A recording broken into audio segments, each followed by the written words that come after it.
Когда Сяо Янь вышел из своего уединения на уровне святого, репутация павильона падающей звезды на центральных равнинах взлетела до небес. Он сражался с 3 мнимыми святыми со своей силой. В результате он убил 2, а 3 сильно ранил. Его действия привели к тому, что святому клана Хунь пришлось вмешаться. Известие об этой битве вызывало изумление у всех, кто слышал о ней. В глазах многих людей элитный мнимый святой был легендарным существом, но 2 таких эксперта, которые оказались неприкасаемыми для обычного человека, были побеждены Сяо Янем. После этого инцидента ни одна сила на центральных равнинах теперь не смела недооценивать эту растущую фракцию. Первым делом, став святым, Сяо Янь продемонстрировал свою силу и вернул должок своим старым врагам.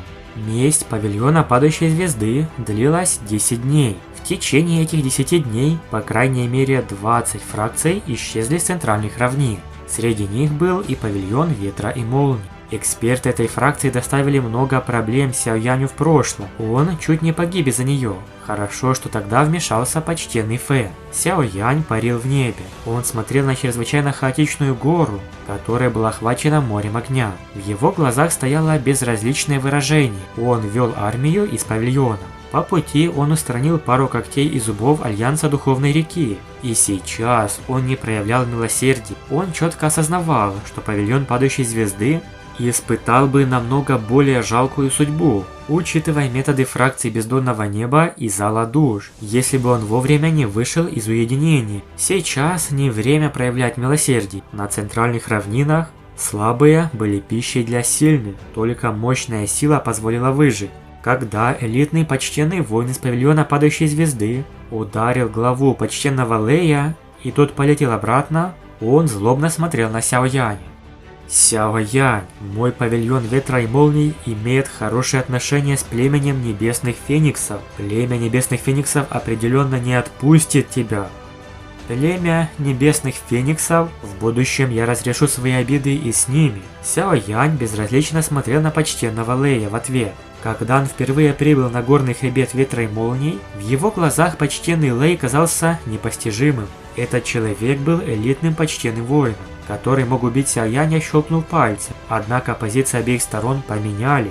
Сяо Янь объявил, что 28 членов павильона падающей звезды погибло от рук главы ветра и молнии. Когда он их убивал, то должен был понимать, что этот день рано или поздно настанет. Сяо Янь опустил голову. Он медленно протянул руку и направил ее на почтенного Лэя. Почтенный Лэй изменился в лице, когда увидел, что Сяо Янь собирается делать. Он активировал движение 3000 молний до предела. В небе появилось много остаточных изображений. Увидев знакомую технику молниеносных шагов, Сяо Янь тихо рассмеялся. Он слегка сжал кулак. Взрыв. Само пространство тут же рухнуло, когда его рука сжала. После образ на расстоянии от него вдруг резко застыл и выплюнул полный рот крови. Почтенный Лэй даже не издал жалкого визга, а попросту превратился в фарш. Сяо Янь медленно отвернулся. Он даже не взглянул на скопление размытой плоти. Так Сяо Янь довольно просто легко с его новой силой расправился с давним врагом, павильоном ветра и молнии. Не забыл Сяо Янь и о своих друзьях, о тех, кто помогал ему в трудные времена. Он хотел отблагодарить их. Старейшина павильона падающей звезды поспешил и рассказал о клане Хань, что павильон ветра и молнии притеснял его на протяжении многих лет. В настоящее время сила их клана уже сократилась на 90%. Их можно рассматривать только как второсортный клан в городе Тяньбэй. Их судьба довольно жалкая. Это клан, из которого были сестры Хань Сюэ и Хань Юэ. Сяо Янь немного удивился, услышав доклад. Он догадался, почему клан Хань был подавлен павильоном ветра и молнии.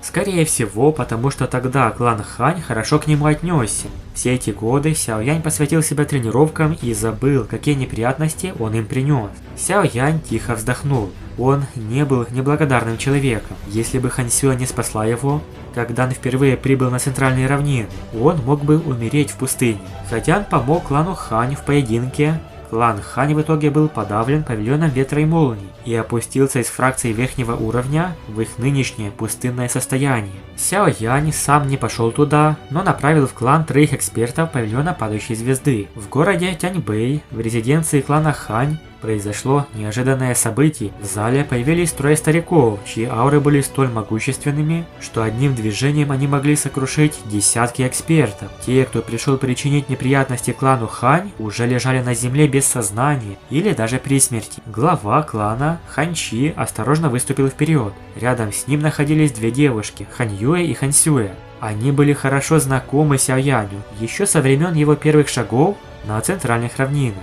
Один из экспертов заговорил, представившись посланником павильона падающей звезды. Он сказал, что прибыл по приказу младшего главы павильона и предложил клану Хань удивительную возможность заменить павильон ветра и молний в северном регионе и стать новой главной силой. Эти слова поразили всех. Имя Сяо Яня, нынешнего младшего главы павильона падающей звезды, уже давно гремело по центральным равнинам. Услышав, что именно он стоит за этим предложением, сердце Хань Сюэ дрогнуло, ее тело задрожало, и в глазах промелькнула эмоция, которую она старалась скрыть. Глава Хань Чи был потрясен и одновременно безмерно рад. Поддержка такого гиганта, как павильон падающей звезды, могла возвести клан Хань на небывалые высоты, избавив их от угрозы других кланов и от власти павильона ветра и молний.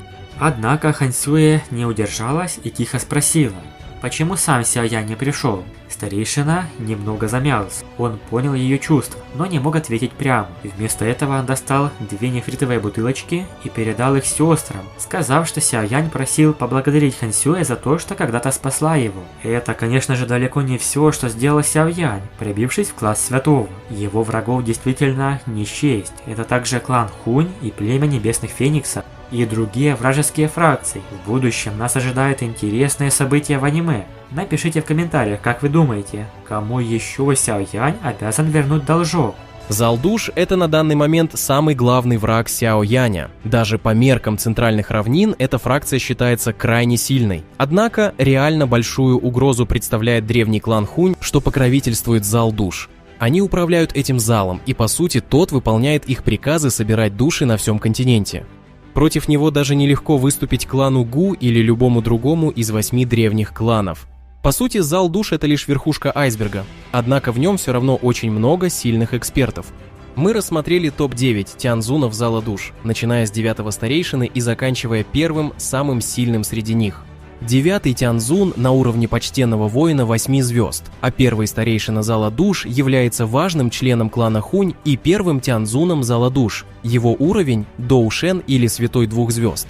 Большое спасибо за просмотр, подписывайтесь на канал, а также у меня есть телеграм Киномикс. Редко прошу, но тоже туда подпишитесь. Там вы найдете все новости и важную информацию касательно канала. Ставьте лайк и всем пока!